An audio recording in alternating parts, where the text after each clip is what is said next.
Përshëndetje teleshikues të nderuar, vazhdojmë ciklin e emisioneve javore të sportit me legjendat e sportit. I ftuari ynë sonte është profesori Pajazit Sheapi, inxhenier i maqinerisë, ndërsa ish aktivist i futbollit. Si futbolist, më pas edhe si punëtor sportiv që ka shënuar disa rezultate të jashtëzakonshme për të cilët edhe do flasim sonte. Por fillimisht mirë se erdhe dhe urime ditëlindje. Faleminderit edhe për ftesën. Kom derin dhe respektin që sonte që jem misafiri juaj dhe që palosim disa momente nga jeta jeme sportive. Edhe njerë faleminderit për ftesën.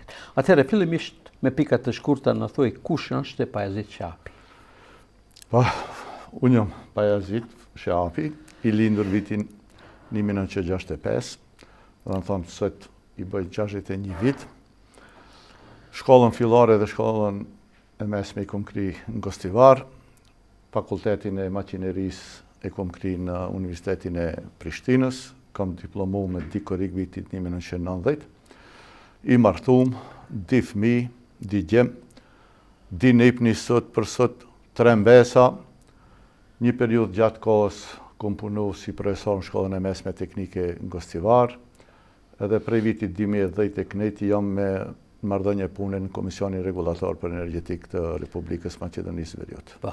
Pajazit, ky emision ka karakter sportiv, prandaj pjesën tjetër të emisionit do t'ja kushtojmë sportit. Atëherë në thoni, kur i keni bë hapat e para me sport dhe në cilin sport, pra, dhe pse në futboll je orientuar? Po, në kohën kur ishim ne 3, mundësit nuk na ofrojshin shumë kushtet, nuk na ofrojshin shumë mundësi për të marrë me aktivitetet llojet ndryshme të sportive. Sportet atëherë që ishin më të popularizuar ishte pilivon, që është në fshati Debresh ka qenë i njohur për numrin e pilivonave të suksesshëm. Edhe sporti tjetër që ishte futbolli në ata kushtet që na i mundsoshin na për livadhe, na për fusha kështu me radhë. Po edhe përgjithësi sportin, futballin veçanërisht e kisha qef, kështu që hapat e parë të futballit, them kështu si lojtar aktiv, i kom bën pranver të vitit 1981, në moshën 16 vjeçare. Te klubi i futbollit Osoj, ashtë që më pas u riemërtoa në klubi i futbollit Flamurtarit të Debreshit. Ka edhe një histori pak para asaj, me në tonë një grup të risht fshatit Debresh me vetë iniciativ, me aktivitetet e tira, e themelun klubin e futballit në vitin 1976 me emrin Vllaznimi. Me qenë se fshati jonë në përbërjen e vete ka edhe pjesëtar të komunitetit tjetër Maqedon, ata nuk ishin dakord që... Sidomos atëherë në atë kohë, ha? Po, në atë kohë ishte pak problem. Por 3 të fshatit vendosën me iniciativë vete, formuan klubin vitin 1976 me emrin Vllaznimi. Masanej këtij klubi ju bashkangjiten edhe pjesa tjetër e fshatit, edhe nuk dojshin të garojnë me emrin e që e kishim, tentuan bëjmë do kompromise, gjejmë një emër të klubit i cili do t'jetë i kapshëm për të di pjesët e fshatit. Kështu që i vendosën klubit t'ja vëndojnë emrin Osoj, është një pjesë e malit mbi fshat të cilin mal edhe pala Maqedone edhe pala jon e thrasim me të njëjtin emër. Kështu që prej atëherë vitin 1977, në vjesh kur filloi sezona e ditë e garimit klubit, e ndrru me emrin klubi Osoj. Masanej prej vitit 1993, mbasi u shkatrua Jugosllavia, fillum proceset e Maqedonisë, 3 të fshatit përsëri, bashkë unë me disa kolegë tjerë, morëm iniciativë edhe janë ndrru me emrin klubit, me statut, me rregullore, me krejt ata dokumentet. E riemërtohet me emrin Flamurtari. Kishim di propozime atëherë në finale, kishte më tepër, po në finale mritën klubi futbollistik Rilindja ose klubi futbollistik Flamurtari. Por e pëlqejmë Flamurtarin dhe prej atëherë... Dhe ja keni pa hajrin, Po, mbas kushteve dhe mundësive që kemi pas, kemi mrej suksese jo shumë të mira, por mesatare. Në me thënë, klubi i parë juaj ka qenë... Klubi futbollistik Osoj. Kush ka qenë treneri juaj? Treneri jemi pa... Që va kam shuar ABC në futbollit, me siguri. Po unë edhe si i ri, kishim qef të marrim pjesë për stërviqet e klubit që i bonte. Treneri i parë i klubit ka qenë Ngjeri Axhaemin. Ishte në moshë vjetër, por e njifte futballin, ishte adhuruesi i futballit. Masane Ngjeri Abderrahman ishte i njohur edhe si një ndër pilivanët më të mirë të fshatit. Ndërse lojën e parë si futbollist i klubit e kom luajtur në Pranver, në vitin 1981, trener ka qenë Recep Deralla. Atëherë, e mbani me ndeshjen e parë dhe kundër kujt keni luajtur? Po, nuk harrohet, janë momente të cilët për sa të jemi gjallë do të rikujtojmë. Ndeshja e parë ka qenë kundër klubit futbollistik Goce Delçev nga fshati Balindodh, komuna e Gostivarit, në terrenin e Tire. Edhe shënove një gol me sa duket atë. Jo në atë lojë, loja e parë ishte atje, fillova prej minutës parë, ma dha besimin trajneri që prej fillimit filloj. Ajo ishte loja e parë vitin 1981, do me thonë si 16 vjeçar, ndërsa kom luajt qendërsulmues. Qendërsulmues, gjithmonë numri 9, ashtu? Numri 9 e kom pas prej fillimit deri në fund, ndoshta edhe për shkak të shtatit pak më i nalt, po edhe për shkak. Ndoshta e mbajsh mend sa ndeshje ke luajt për ekipin tuaj? Për fat keq klubet tona amatere nuk kishim evidencë statistikore në lidhje me numrin e lojave, gollat e shënuar, kartonet e kështu me radh. Mirë po në përgjithësi në karrierën e time 23 vjeçare, nëse i përfshim, është rreth 500 loja për klubin e edhe sigurisht një 300-400 golla ke shënuar. Po ndoshta edhe më tepër. Se ka pas raste për shembull me një lojë kem shënuar 9 golla, 6 golla, shumicën ka 3-4 golla. Kom qenë gollshënuesi i mirë, po më qenë. Po, me që keni qenë edhe futbollist i mirë, edhe goleshënues, a keni pas oferte që të kaloni në ndonjë klub tjetër? Po, në atë periudhë kur fillova me aktivitetin sportiv, isha në shkollë mesme, në zonës i shkollës mesme në gjimnas, edhe si i ri atëherë me lojën që tregojsha kishte interes prej 2-3 klubeve, veçanërisht ofertat më të mira ishin në klubit Gostivarit, si qytet ku garojshim, mirë po atëherë situata e tillë ishte që njerëzit nuk shifshin perspektivë në futball. Edhe të përparosh futball në kohën e Jugosllavisë ishte shumë rond. Problemet natyrave ndryshme. Ndërkohë isha edhe nxënës i mirë, isha nxënës i shkëlqishët, kështu që edhe prindët edhe unë më shumë i kushtuam rëndësi shkollimit, po se sa aktivitetit dhe karrierës sportive.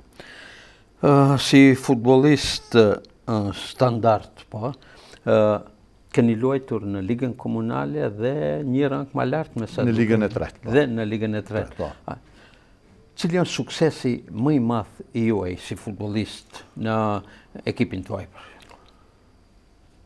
Suksesi nëse e masim me njësi të zhvillimit përparimit në gara, nuk kemi ndonjë sukses shumë të madh, nuk kom pas. Gara më e madhe ka qenë Liga e tretë, në thonë që kemi mri. Mirë po jam i kënaqur me vetveten për shkak se nëpërmjet futbollit kom kriju një shoqëni shumë të gjanë. Edhe si i ri, por edhe si i ri, edhe masane me aktivitete tjera sportive. Në atë kohë kur ishim ne, futbolli nuk shifeshte si një profesion biznesi, prej të cilit njerëzit shiqojshin përfitojnë. Siç është tash. Po, siç është për fat keq për mua, mund të them mendimin tim. Në atë kohë, sporti ishte aktivitet sportiv. Në kuptimin e plot të fjalës, a? Po, në aspekt më tepër shoqëror, në aspekt humbën aktiv, në aspekt argëtuese, nuk e kishim qëllimin ne prej futbollit krijojmë pare. Përkundrazi, shpesh edhe pse ishim në ligë të ulët, por interesimi i banorëve ishte jashtëzakonisht i madh për të përkrahur klubin. Unë vim keq që nuk kam do foto këtu me veti, klubi futbollistik flamurtari nga fshati Debresh, edhe fshati Debresh përgjithësi është një fshat ndër fshatrat më të mëdhenj të rrethinës Gostivarit. Edhe në lojrat tona, bonte vakit, kemi edhe ka 2.000, 3.000, 5.000 shiqus në loj.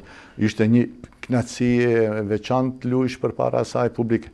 Bashkëshatarët tonë, kur vinte koha e futbollit, shtunave ose djellave, kur ishte koha e punës, për shembull në fush ose në ndërtimtari, e leshin punën edhe vishin në teren që të jenë pjesë. Ishte një fest e veçantë për banorët e atij vendbanimi ku jetoni. Thash atëre nuk kishte shumë aktivitete sportive tjera, ishte sporti edhe njerëzit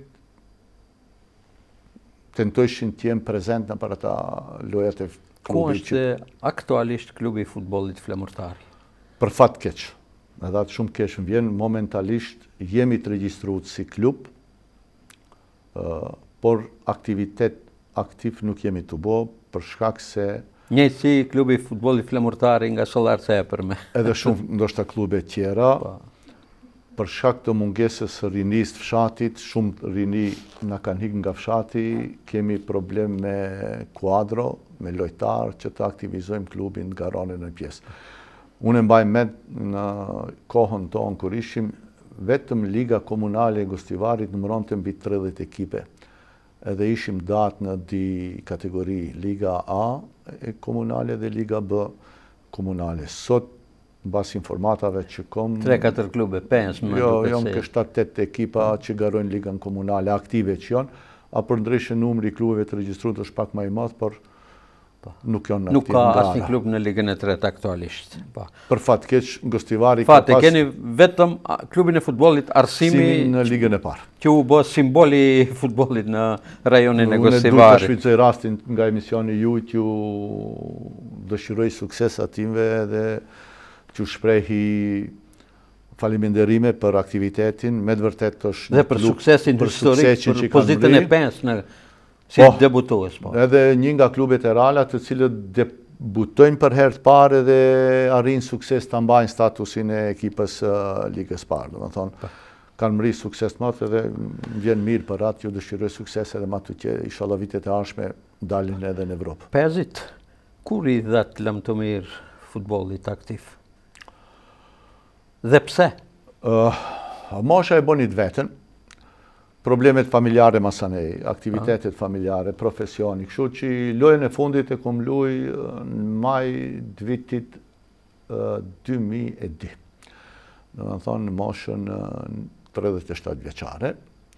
Ishte edhe moshë, ndoshta ju edhe shumë 37 vjetë, por për kushtet edhe ne që kishim mundësit, mos aktivitetina për treningje, për obligimet tjera familjare, profesioni, familja, kështu që mendoj se ishte koha të mbaroj me sukses në atë periudhë karrierën time. Do të thonë, 2010 ka qenë viti i fundit cilët kom qenë aktiv futbollin e madh. Cili është ai momenti që asnjëherë nuk do të harroni si futbollist aktiv, në aspektin pozitiv?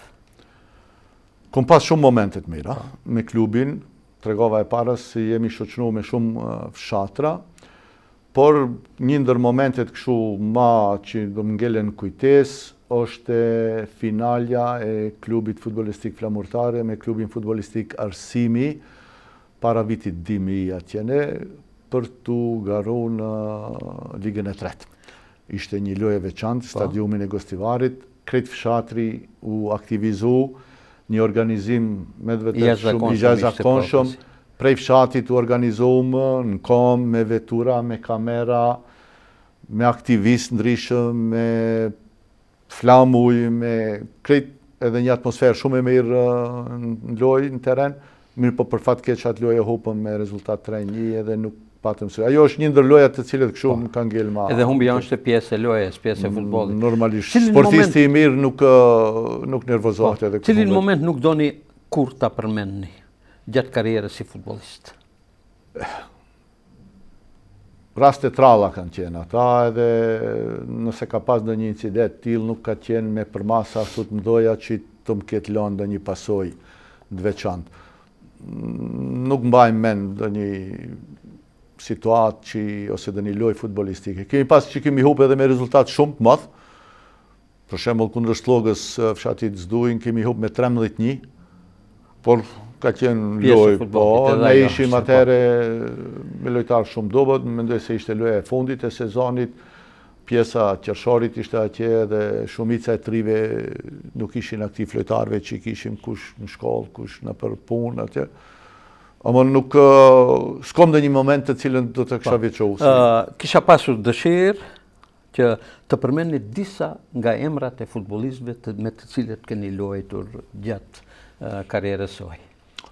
Se gjithsesi sekret nuk mund t'i përmendni ose nuk mundi me, por 2-3 të cilët me të vërtet ju kanë mbetur në për fshatit ton kemi shumë lojtarë, kemi edhe lojtarë të cilët kanë bërë edhe karrierë shumë të mirë edhe në sport.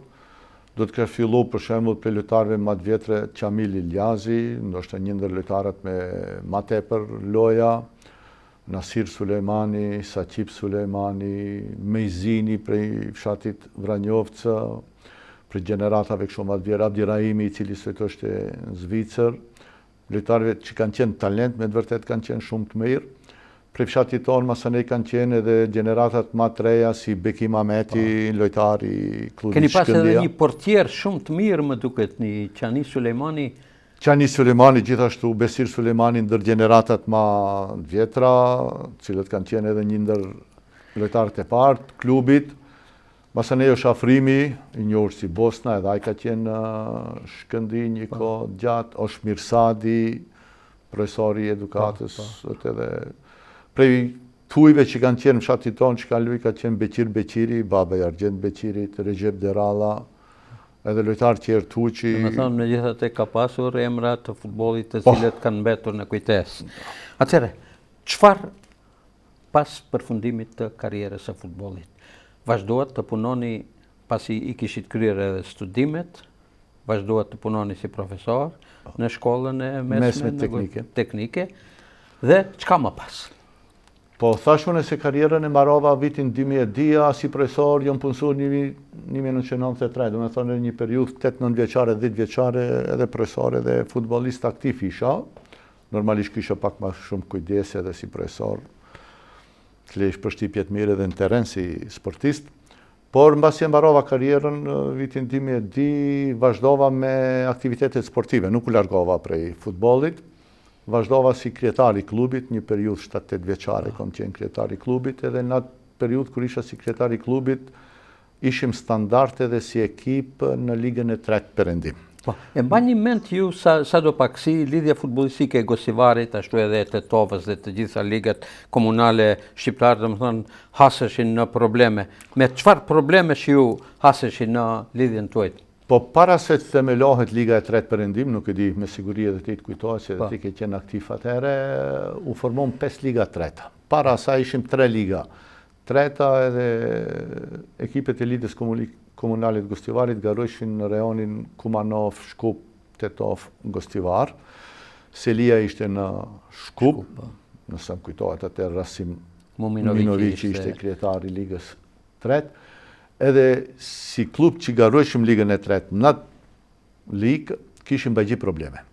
Mbas krizës që ndodhi vitit 2000-2001, na ishte ndaluar neve si klub futbollistik i Gostivarit të luajmë lojat në vendin ton, edhe të gjitha lojat, ndash si Misafir, ndash si Nikoqiri, luajshim në terrenin e jashtë Debreshit, jashtë Pollogut faktikisht. Jashtë Pollogut, gati se me qenë se pjesën më të madhe të asaj lige e bëshin ekipat e Shkupit, i thosh se 99% të lojave i luajshim në Shkup. 2-3 klube ishim në Gostivarit, 2-3 klube ishim të Tetovës dhe tjerët ishin Shkupit. Por si pasoj e kësaj situate, do më thënë të shumë padrejtësive që u bëshin klubeve atë, ndodhi 3 maj 2010, ku për herë të parë në Reqicën e vogël, u mlodhen të gjithë përfaqësuesit e klubeve shqiptare në Maqedoni, në Veriut, ku edhe formuan një këshill koordinues, ndërsa ju gjithmonë do të mbaheni mend se jeni i pari i cili keni mbajtur proces verbalin nga ai takim. Çfarë ju kujtohet nga ai takim dhe çka ju ka mbet në kujtesë më të madhe? Ajo është një nga momentet të cilët ndoshta do të hinë edhe në historinë e jetës time dhe historinë e të gjitha klubeve shqiptare në Republikën e Maqedonisë së Veriut. Unë e ceka se ne si antar i Ligës 3 Perëndim kishim probleme me garat. Por njëjtat probleme, ndoshta problemet edhe më të mëdha i kishin edhe klubet futbollistike shqiptare. Drita, Bashkimi, rastet i dim që ndodhen në të cilët garojshin edhe ligën e parë, ligën e ditë. Veçanërisht Shkëndija, e cila ishte pjesë e ligës parë, Bashkimi edhe Drita e Bukovinës, Bashkimi i Kumanovës dhe Drita e Bukovinës, të cilët ishin në ligën e ditë. edhe ata kishin edhe ma shumë padrejtësina, edhe pse me kvalitet ndoshta ishin në klubin ndër më të mira, por nuk ju lejoheshe për shkak të referimit, për shkak të masave tjera disiplinore që ju shqiptoheshin klubeve tona. Edhe ajo situatë me ligat e klubit parë ditë dhe me padrejtësit që ju bëshin klubave në ligën e tretë, e detyroj, si të them, opinionin publik shqiptar atëherë të futbollit që të bëne një aktivitet të tillë, me sa më kujtohet mu me iniciativë të Lidhjes Futbollistike Komunale të Tetovës, u thirr një mbledhje e tillë në restoran Reqic, ku pjesëmarrës ishin përfaqësues të klubeve nga Liga e parë, Liga e dytë, Liga e tretë dhe të gjitha klubeve dhe gjithë përfaqësuesit e ligave dhe futbollistike komunale, të cilët udhëheqeshin nga shqiptarët. Ata ishin Tetova, Gostivari, Likova, edhe kishte edhe punëtor sportiv, të cilët për shembull Bekim Bauta, Petri Bauka, të cilët ndoshta Lidhja Futbollistike Komunale nuk e di që ishte nga shqiptar, mirë po si punëtor sportiv shqiptar me renome ishin të thirrur në atë takim. Do me thënë, ato takime të cilët mbajtën klubet e futboll, përfaqësuesit e klubeve të futbollit shqiptar, edhe ligave komunale. Po, edhe ligave komunale sollën së pari ndërhyrjen e FIFA-s dhe UEFA-s, që ndodhi takimi në korrik të vitit 2002, do me thënë di përfaqësues shqiptar nga Këshilli Koordinues dhe di përfaqësues nga Federata ose Lidhja e Futbollistike e atëhershme, pastaj u bë Federat, udhëtuan në Zvicër, te selia e FIFA-s, ku edhe u sollën disa vendime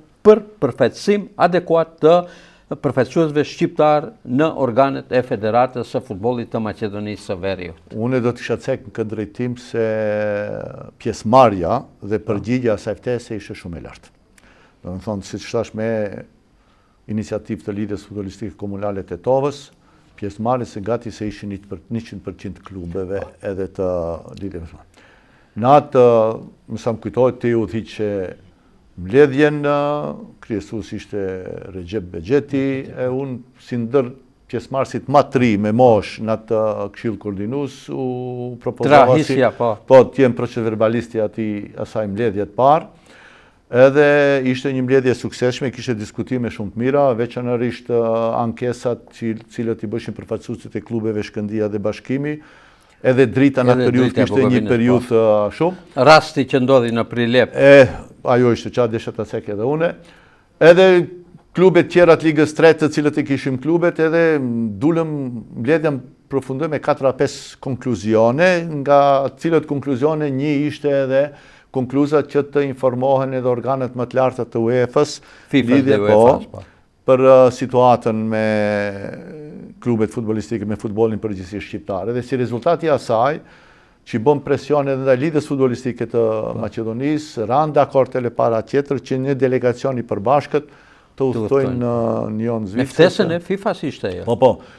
Po me ftesën nuk e se paraprakisht ne ishim iniciues. Iniciues, po kërkues edhe ata e pranuan. Po krahas asaj kishte edhe një iniciativë, nëse nuk vin deri te marrëveshja ndërmes me organet e FFM-s, atëherë të themelohet edhe një federat shqiptare të futbollit këtu në Maqedoninë e Veriut. Po.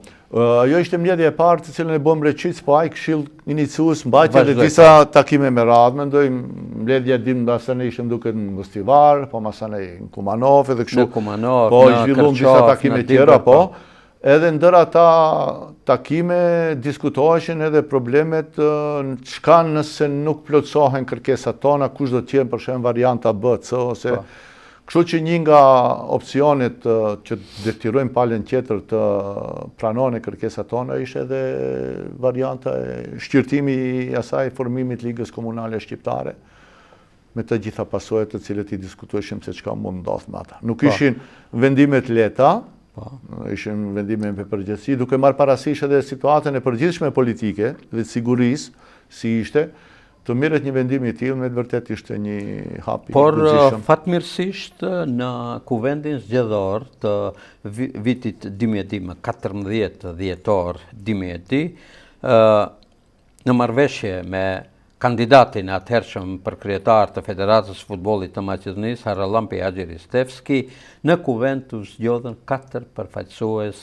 shqiptar, në mesin e të cilëve një nënkryetar që ishte Recep Bexheti, edhe 3 antar të Këshillit drejtues, pra ishte Bekim Petrit Bauta, Zilkadri Hyseni edhe Recep Shati nga Kumanova.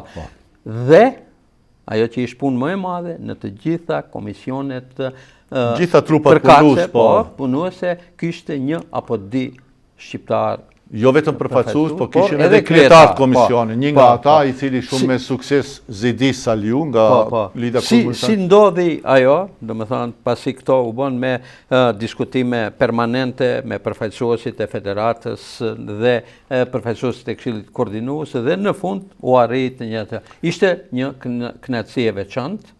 Një kënaqësi, por ishte edhe një merit. Një merit e madhe. E jona edhe, si të them, një përfaqësim të cilën ne e meritoshim edhe mbas të numrit të klubeve dhe lojtarëve që kishin të regjistruar në Republikën e Maqedonisë.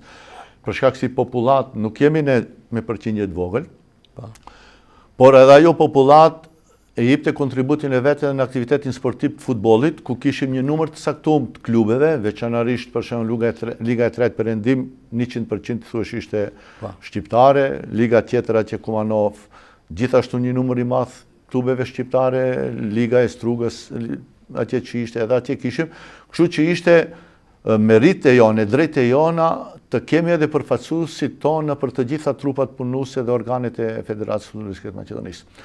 Është për të përshëndet edhe për shpreh mirënjohje edhe palës tjetër që sidomos kryetarit të atëhershëm Harallampi Haxhi Ristevski, i cili pjesën më të madhe të kërkesave tona e pranoi. Ne dolëm me kërkesë që të kemi 4 antar, edhe ata e pranuan 4 antar. Edhe Indjeri Ivanço Takovski ishte i prezent gjithmonë. E tani, çka është edhe më me rëndësi se nuk caktonte pala tjetër kush do të jenë ata 4 përfaqësuesit tonë. Por ishte vendim i Këshillit Iniciatues, i cili pastaj kaloi edhe në një këshill drejtues. E veçantë që u shënua atë se për kuadrët shqiptare vendosën Këshilli Koordinues. Edhe kishim një përvojë të mirë, atë Këshill Iniciatues, i cili pastaj kaloi si them në një këshill koordinativ, e përbëjshin të gjithë delegatët që merrshin pjesë në Kuvendin Qendror të Federatës Futbollistë të Maqedonisë. Kishte 22 delegatë. Prej 78 delegatë sa më numëronte Këshilli Qendror, Kuvendi Qendror i Federatës, 22 ishim shqiptarë. Ne 22 delegatë më lidheshim, gati se një herë apo dy herë në vit sipas nevojës mbashim takime të rregullta. Dhe caktonim se kush do të jenë në kuvendet plus me organet udhëheqëse të lidhjeve futbollistike komunale, kryetarët, nënkretarët, sekretarët e lidhjeve komunale dhe diskutoheshim për mbledhjen që do të vine në... Dhe ajo që ishte më me rëndësi, që në mbledhjen e Slatinës që u mbajt me 3 dhjetor 2010-shit, u caktua ati se gjithmonë Tetova të ketë një antar në Këshillin Drejtues, Gosivari, Kërçova dhe Struga një antar të Këshillit Drejtues, në realitet Gosivari dhe Dibra së bashku, Kërçova, Struga, Ohri një dhe Shkupi Kumanova një. Kjo ka funksionuar deri në vitin 2013, kur për shkaqe të ndryshme, me siguri me fajin tonë, kjo baraspesh nuk u realizoha dhe nuk u përmbahen. S'kemi kondicion afatgjatë. Çfarë do aspekti, po edhe në aspekt organizimit, për shembull edhe përfaqësimit. A thua ka ndodhur edhe ndërhyrje e politikanëve apo? Po me siguri ka gishte edhe ajo, se jetojmë në një shtet ku politika ndërhin çdo aktivitet, edhe në profesion, edhe në familje, po edhe në sport. Kështu që mu vjen keq që ai Këshill Koordinues, ai Këshill Iniciativ i ekipave shqiptare nuk funksionon më. Sa atëherë përgjegjësia për çdo sukses ose për çdo mos sukses ishte kolektive. Edhe vendimet ishin kolektive, edhe ishin ma të kapshme për gjithë popullatën shqiptare, për gjithë klubet shqiptare.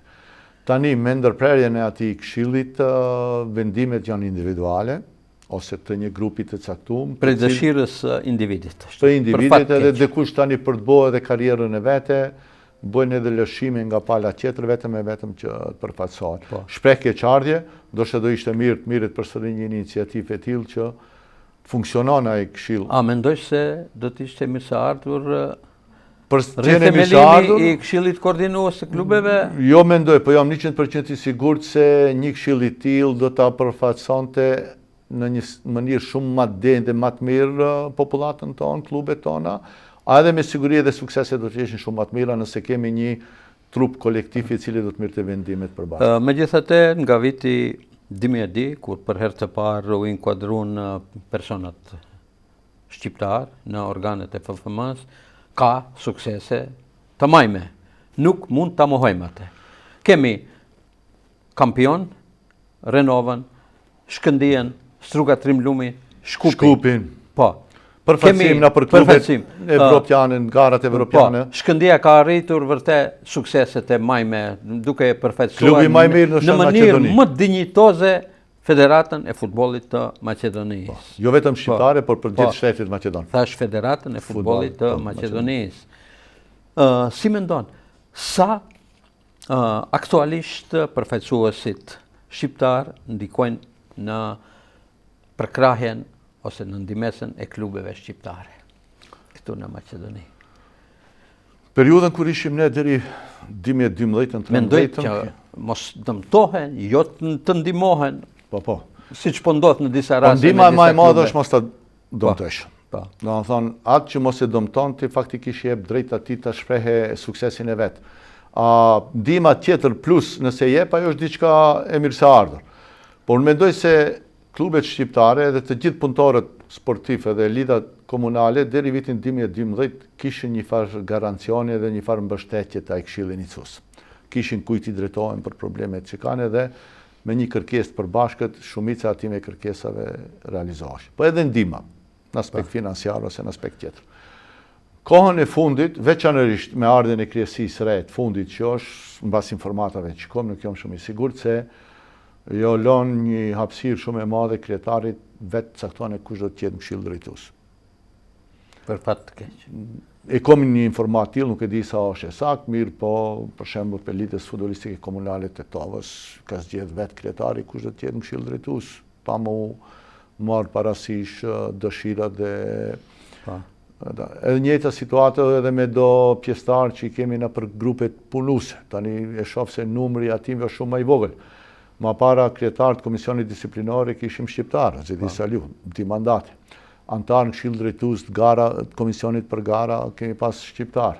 Kryetar të komisioneve të grupeve punuese tjera kemi pas. Kryetari Komisionit për rini ishte kryetari Muhamet Sedini, kështu me radhë që parafërsisht kishim një përfaqësim adekuat në për të gjitha këta trupet. Kur e përmendet Muhamet Sedini, pa marrë parasysh ato problemet të cilët po thuhet se ka, ato janë problemet që ka organet të cilët duhet të diskutojmë. Megjithatë, Muhamet Sedini do të mbetet si kryetar më i suksesshëm i Federatës së Futbollit të Maqedonisë së Veriut. Pasi gjatë mandatit të tij, Maqedonia për herë të parë u kualifikua në kampionatin evropian dhe në 2 raste është kualifikuar në play-off për kualifikim në botror. Si komentoni ju? Shqo, ka qenë ndoshta fat historik i Muhamet Sedini të jetë kryetari i federatës në atë kohë kur federata, se rezultatet e federatës janë rezultati lojtarëve. Reprezentacionit. Megjithatë organizimi... Mirë po, organizimi, udhëheqja, menaxhimi, përfaqësimi e ka bot veten, ndoshta në qatë periudhë kishim edhe ne si përfaqësim ma tepër lojtarë shqiptar, 5-6 lojtarë shqiptar që ishin edhe të cilët e dhanë atë kontributin e vet për të mbri rezultatet që i përmendet ju reprezentacioni i Maqedonisë. Mundi të kisha cek një moment tjetër me Muhamet Sediun, i cili ishte edhe shkaktari kryesor pse unë dhe Zedi Saliu u largum prej futbollit prej vitit 2013. Neve Muhamet Sedini na tradhtoi vitin 2013. Flas për Gostivarin. Ju e dini se Këshilli Drejtues i FFM-s ka 15 antar, pi 15 antarëve 4 ishin shqiptar. Kuvendin zgjedhor 2013 kishim 5 kandidat për 4 vendet Këshill Drejtues. Një ndër ata kandidatet ishte edhe Zedi Saliu. Deri atëherë ishe unë antar i Këshillit Drejtues me vetë dëshirën time. Vetë u tërhoqon nga... E di rastin, po? Jo se dikush më detiroj, por duke pas respekt ndaj Zedi Saliut, moshën që e ka, njohuri që e ka, aftësi që e ka. Ai ishte i deleguar për kandidat. Isha i mendimit se Federatën Futbollistike të Maqedonisë nga Gostivari dhe përgjithësi nga shqiptarët duhet ta përfaqësonte Zediu me njohuri dhe aftësi që ka. Jo ndër shqiptarët, por jam i sigurt se edhe për këtë delegatëve që mirëshin pjesë në atë kuvend, Zediu ishte profesionalisht më i aftë se të gjithë. Por çka ndodhi për fat keq? Po e di, për herë të parë nuk është respektuar vendimet e Këshillit Koordinues. Pasi dihet shumë mirë, Kërçova dhe Struga japin një delegat, atëherë u zgjodhen dy. Lida Futbollistike Komunale Gostivarit e përkrahi kandidaturën e Muhametit si nën kryetar, duke ja dhënë si dorë djathtë, si shpinë të fortë Zediun. Çka boni Muhamet Zediun? Nën urdhrin e Ilço Gjorgjeskit. Se Ilço atëherë nuk e donte as Pajazit Shahapin, as Zediu Saliun këshill drejtues për shkak se i bëshin probleme në lidhje me vendimet cilët i merr. Nën urdhrin e atij boni çka boni, në kuvend Zediu Saliun e zron prej antarit këshillit drejtues. Edhe çajo ishte moment që një periudhë gjatë kohës unë edhe Zediu largohem prej të gjithë. Cili ishte kontributi i Pajazit Shahapit në periudhën 2009-2013 si antar i këshillit drejtues? 2008-2012, se unë 2008-ën erdha, deri 2012-ën, masanej kur erdhi Ilçoja, një vit para zgjedhjeve të rregullta e zdron Harallan Pjagjerin, unë Lutur Hoxha u bë antar i këshillit drejtues Zediu Saliu. Jo mundu me njohuri dhe me aktivitetin qëndrime që i kom njohuri, tap kontribut sa më të madh në Federatën Futbollistike të Maqedonisë dhe gjithmonë kom qenë konstruktiv. Mund ta veçoj vetëm një pjesë. Po, pikërisht do të jetë të pyetja e radhës, ku keni qenë komision për ndryshimin e statutit dhe do të mbahim mend gjithmonë se keni kontribuar për aplikimin e gjuhës, për implementimin e gjuhës shqipe në statutin e Federatës Futbollit të Maqedonisë. Ajo ishte viti 2009. Po, 2009. 2009 me nëse ju kujtohet pak situata 2008-ën kur u paraqit Emil Bozhinovski dhe një grup tjetër që dëshin ta ndrojnë 7-ën, 8-ën, dëshin ta ndrojnë Harallan Pjagjeristevskin, u paraqitën edhe do probleme tjera në lidhje me organizimin e Federatës Futbollistike, iniciativë për ta ndruar statutin. U bën do ankesa, më sa më kujtohet, nga kryetari aktual tani që është Masaro Meragici deri në FIFA, UEFA kështu me radhë. Edhe dërgon një delegacion, një përfaqësues nga Austria në Republikën e Maqedonisë të Federatën që të bëjmë ndryshimin e statutit. Të përputhet me statutin e evropiane. E u formu një grup punues, në cilin grup punues isha unë si përfaqësues shqiptar. Sa më kujtohet e Rigor Klimper, sekretari ishte, Mile Spirkovski, kryetari i komisionit për gara, antari atij komisioni, Lazar Nanev, Ilija Anastasovski si e kishte mbi emrin që nën kryetare dhe i parlamentit që ishte, Masaro Meragici, trajner, kryetar tani momentalisht aktual që është edhe unë. Edhe gjatë diskutimeve atje se si duhet vine këtë gjuha, isha këmbgulës deri në fund që në statut të bëhet pastër gjuha shqipe. Edhe kush e ka statutin mund ta shiqone. Po neni 12 i statutit akoma vazhdon të mbetet ashtu. Në atëherë ishte neni 5 apo i 6. Por për fat të keq në kohën e fundit asesi nuk implementohet. Unë do ta ceki kështu. Sa atëherë u bë kishtim kundërshtim nga pjesa tjetër, kundërshtim gjatë diskutimeve se duhet të respektohet kushtetuta. Kushtetuta thonte 20%. Unë insistojsha atëherë se 20% që është shqiptarët.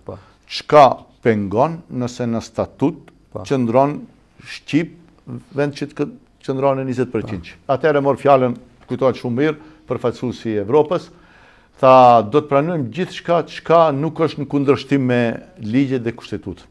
Unë arsyetova se nuk është kundërshtim, është në përputhje, vetëm një ndryshim i vogël, që ai 20% që i dedikohet popullatës shqiptare, edhe tjetër s'ka, edhe pse mos të ekzistone pastër Shqip, edhe atëherë u vendos në neni veçantë duket ishte, neni 4 ishte se gjuhë zyrtare në FFM është gjuha maqedone dhe shkrimi kirilik, me njëherë ndër atë neni 5 duket ishte gjithashtu gjuhë zyrtare është gjuha shqipje dhe shkrimi latin. A edhe çka është edhe me rëndësi, edhe vula të përmbane në digju. A edhe ma me rëndësi është se fillun edhe librezat, edhe disa dokumente tjera të cilët funksionojshin nëpër ligat komunale ku ishim Dhe ligat e treta, do me thonë. Ligat e treta edhe dokumentacionit bëhet shqiptar. Edhe proces verbale, bashkën e gjuhën shqipe. Filloi zbatimi nga Por tani, fatkeqësisht, as sh nga gjuha shqipe nuk përmendet. Sidomos në ligat komunale, Gostivar, Tetov, edhe të tjerët, kjo është e katastrofë. Do me thonë, përfaqësuesit të cilët i drejtojnë a nuk din apo frigohen që të mbajnë proces verbalet në gjuhën shqipe. Unë thash atëherë si antarja i grupit e bë maksimumin e legalizuam gjuhën shqipe, edhe për dallim për politikës ku qëndronte 20, ne e vendum pastër gjuha shqipe, jo 20% shqipe. Tamam, ajo edhe akoma ekziston në statutin të cilë u aprovua edhe në kuvendin e fundit. Pezit, ju gjatë karrierës tuaj si aktivist i sportit, do të mbaheni ment edhe për një gjë mjaft të madhe. Në vitin 2011, kur klubi i futbollit Shkëndija për herë të parë u shpall kampion, ju patët nderin që të dorëzoni kupën kapitenit të atëhershëm Nebi Mustafit. Si ndiheshte Pajazit Qapi në ato momente? Çfarë ndjenjash kishte? Jo ndjenja të cilët s'mund përshkruhen ndoshta me fjalë, aq më shumë për shkak se punoheshte për një klub shqiptar, kampioni i federatës. Kjo është simboli i futbollit shqiptar në Maqedoninë e Veriut. Para të shpjegoj pak situatën si ishte atëherë, kryetari i futboll ishte Harallampi Xhiristevski, nën kryetari ishte Qenan Idrizi, të cilët raportet me klubin futbollistik Shkëndija nuk i kishin shumë të mira. Ju kujtohet kuvendit 2009-s, kandidat Recep Bexheti, humbi zgjedhjet, fitoi Qenani, atje dhe u kriju një farë mosmarrveshje, që u kurreth në Këshillin Drejtues mbledhje, që mbajtën kur vendoseshte kush do të marrë pjesë në aty, kryetari nuk pranoi të vine, Harallampi, Qenani nuk pranoi të vine, edhe dikush prej Këshillit Drejtues propozoi të shkone antari i Këshillit Drejtues më i vjetër ta dorëzonte kupën. Ai ishte Ilja Jofkov. Mbas atij propozimit e mor fjalën Ilja Jofkov, i falemendroja ne, por me një farë droje, frige. Friget të çfarë dorëzoi ekipit shqiptar. Tregoj atë rast. Mbas fjalimit Ilja Jofkovit u paratita për fjalë, thash, nëse thash ju nuk doni të shkoni, thash, dhe kisha pas kënaqësinë e nderin, thash, qem ai, unë i cili do të dorëzoj kupën. Kështu që u shqyqon antarët i Këshillit Drejtues, drejtuan këtë krejen ka kryetari edhe ka nën kryetari, nuk reagon, hari e miratoj, s'ka tha problem. Kështu që në ata momente, do të ngelin historinë e futbollit, jo vetëm unë se t'jem gjallë, po ndoshta edhe mbas me, po edhe në historinë e klubit Shkëndija si kampion i parë. Do ta tregoj edhe një moment, kështu që më prekën që ngelja, në momentin kur mbaroi loja, kur duheshte t'i jepet Pehari, komentatori i cili prezantonte, më duket gazetari i TV Alsatit ishte Fatoni.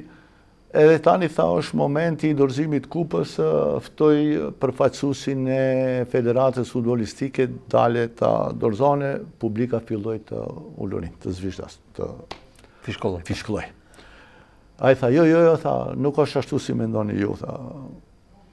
Kupën do ta dorëzoj antari i Këshillit Drejtues, edhe prej momentit të shprehjes së moskënaqësisë që ishte me fishkollima, një rendi filloi publika të duart trokas. Edhe ajo është një moment të cilët nuk e harroni kur, nuk harrohet, po edhe momenti i dorëzimit kupës, ajo manifestimi, po masën e kretë ato momente, dhe i dëshiroj sukses. Më vjen mirë që kom qenë pjesë e historisë Shkëndijës, edhe inshallah vazhdojnë edhe me suksese më të tjeshme.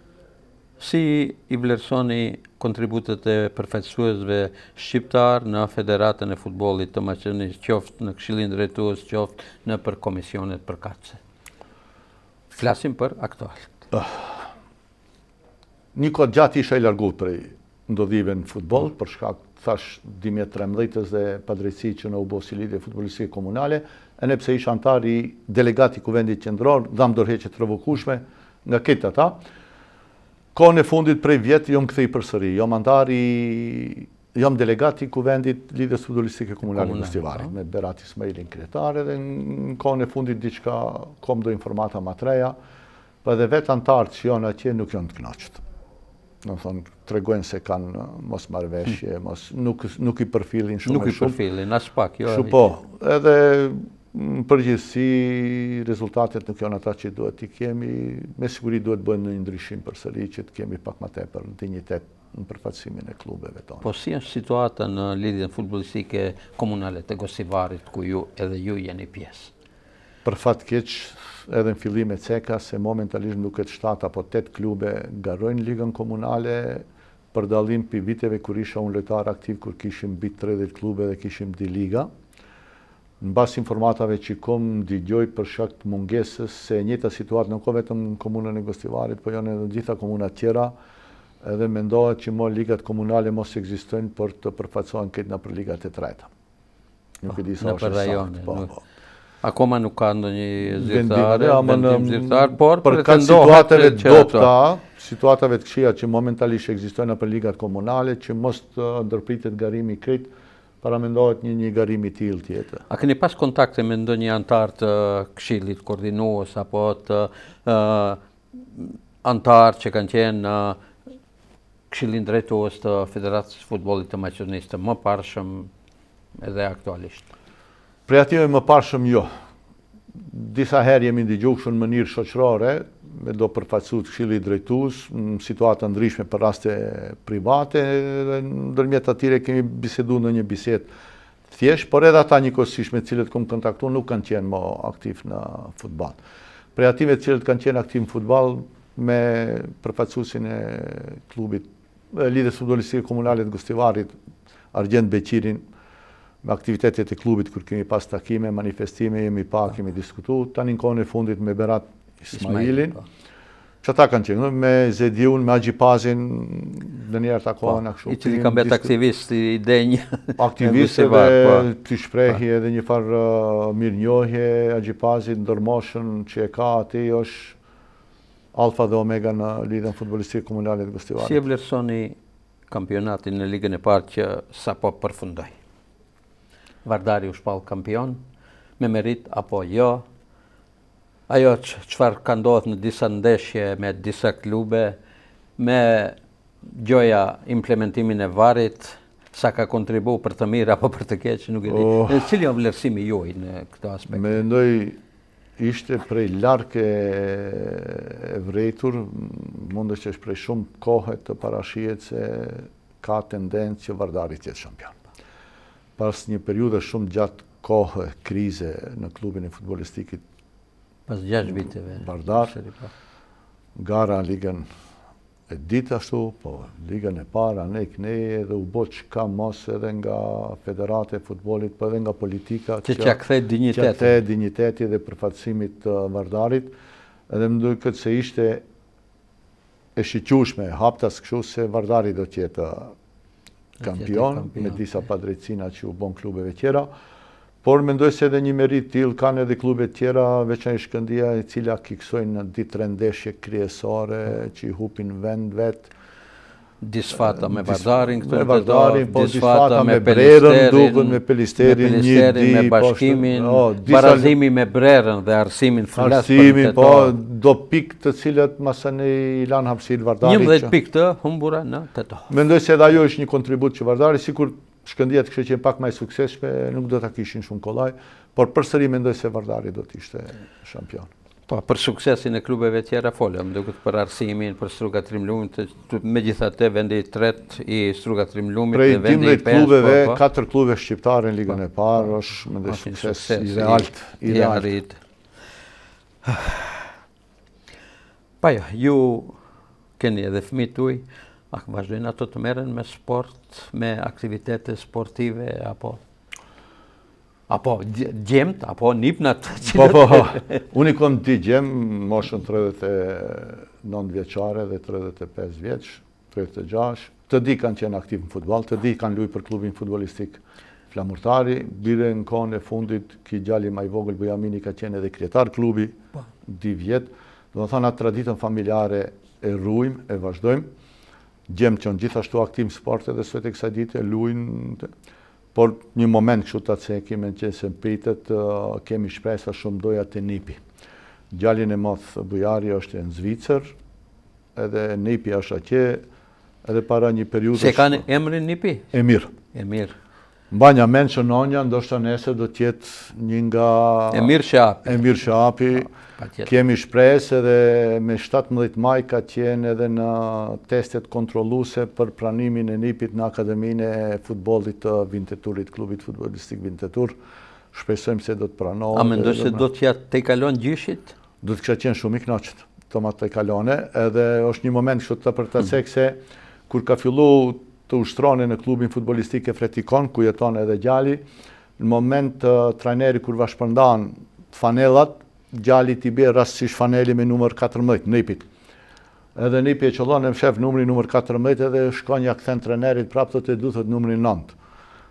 Thot pse thot numri 9, thot gjishin e kom pas sulmues numër 9, du edhe numër 8. Pak ka kundërshtu treneri ta mbane atë drejtësinë se kuj si e ka pas fatin, ki tenton me çdo kush ja numri 9 ja ose s'luaj. Edhe kështu që arrin qëllimin edhe ai gjithmonë me numrin 9 luan edhe ai. Ka qef edhe inshallah mërin jo sa unë, po 100 herë më shumë se unë. Pezit, jemi duke folë një kohë të gjatë këtu, por në thoni, sa keni pasur për krahjen e familjes tuaj për gjithë këto aktivitete sportive që keni bërë gjatë karrierës? Nuk kom pas probleme me përkrahjen e familjes, do të thonë atë aktivitet tim sportiv e kam pranuar si diçka normale, si pjesë e jetës përditshme, edhe për familje kanë qenë shumë ma e mirë të jem aktiv në sport, se sa të rri rrugëve ose të merrem me punë tjera. A përveç asaj e kam vlerësu edhe rezultatin tim si nxënës, kështu që aktiviteti sportiv më ndihmonte të jem edhe i suksesshëm edhe në arsim. Për shkak se futboll mund të luajsh sa të dush, por s'mund të luajsh më shumë se një orë gjithsesi. Kështu di sa të dush, të kesh qejf të luajsh. Lodhesh. Edhe mbas asaj lodhje vinte pjesa e mësimit. Për dallim pi rrugës, kafeneve, diçka tjetër, që atje jo 2 orë, po edhe 10 orë ndonjëherë nuk dalin, kështu që për krahjen e familjes kom pas çdo kohë. Me çka merret aktualisht Pezi Qapi? Momentalisht me profesionin, me punën, jo momentalisht me punë Komisioni Rregullator për Energjetik, udhtoj çdo ditë prej Gostivari për Shkup, edhe ky udhtim, kjo periudhë nuk më lejon të kem shumë kohë të lirë për aktivitete tjera. Mase ne është familja, nipnit, mbesat, obligimet tjera familjare, edhe një pjesë të kohës me shoqërinë, kohën e fundit thash prej vitit kaluar jam edhe delegant kuvendin e Lidhjes Komunale Gostivarit, takohena me shok, bisedojmë për aktivitetet sportive. Dhe për në fund, cila do të ishte porosia e Pezit Qapit si një aktivist i madh i sportit, drejtuar të rinjve, punëtorëve sportiv dhe atyre të cilët drejtojnë klubet e futbollit. Pa marrë parasysh pengesat, problemet që i kanë njerëzit në jetë edhe që ju paraqiten, unë ju kisha këshilluar edhe të rive dhe të gjithë tjerëve që të mundohen të japin aktivitet sa më të madh sportiv. Të rit me aktivitetet e vetë sportive, duke garuar në për klubet, një thirrje të veçantë ju bëj rinis fshatit tim që të mlidhen, të aktivizohen, grumbullohen, ta riaktivizojnë përsëri klubin me çata kapacitete që kemi. Pjeqve të cilët kanë qenë lojtarë me një kohë aktiv të grumbullohen, të japim kontributin tonë në udhëheqjen, menaxhimin, krijimin e kushteve të rinis që të mund të mirën me sport, krijojmë infrastrukturë dhe mundësi sa më të mira për ata. Në përgjithësi, them se sporti duhet shiqohet jo vetëm nga prizma e biznesit, për fat keq sot shumica e njerëzve sportin e shohin me si biznesit dhe përfitimin. Unë do kisha siguruar që ta shohin sportin edhe si një aktivitet fizik shëndetësor, si një argëtim, si një hobi, si një mundësi për të krijuar shoqëri. Unë kemi arruar ta cekim në emision, kom qenë delegat në Ligën e 3, Ligën e 2 dhe Ligën e 1 të futballit të Republikës Maqedonisë mbi 10 vjet. Edhe me këtë aktivitet tim sportiv kom kriju një rrjet shokësh në gjithë Republikën e Maqedonisë. Domethënë fitoria më e madhe është ajo përvoja dhe shoqërimi. Shëndeti dhe shoqëria. Me sport njerëzit mund të krijojnë shoqëri pozitive. Shoqëri pa interesa, shoqëri vetëm për argëtim edhe për kalimin e momenteve sa më të mira të jetës. I bëj ftesë rinis të jenë sa më aktiv në sport. Po edhe pleqve, ati ku kanë mundësi të hapin Këtë kontributin. ftesë përkrahim edhe ne si televizioni Koha, ndërsa juve shfrytëzoj rastin që t'ju falenderoj që ishit pjesë në emisionit me legjendat e sportit këtu në televizionin Koha, ndërsa për në fund edhe njerë uroj ditëlindjen tuaj dhe të festoni edhe shumë ditëlindje të tjera. Atëherë ju faleminderit. Faleminderit edhe juve për uratën për ditëlindjen, por edhe mundësin që më dhatë nëpërmjet televizionit tuaj ti kalojmë disa momente të jetës time sportive dhe ti shprehi këshillat dhe uratat e mia edhe juve për punë të suksesshme të matutjeshme. Bëni një punë me të vërtet të mirë, e cila besoj se do të vlerësohet edhe në të ardhmen nga ju. Faleminderit. Faleminderit edhe juve. Ndërsa ju teleshikues të nderuar, deri në emisionin e radhës me legjendat e sportit në televizionin Koha, natën e mirë dhe mirupafshim.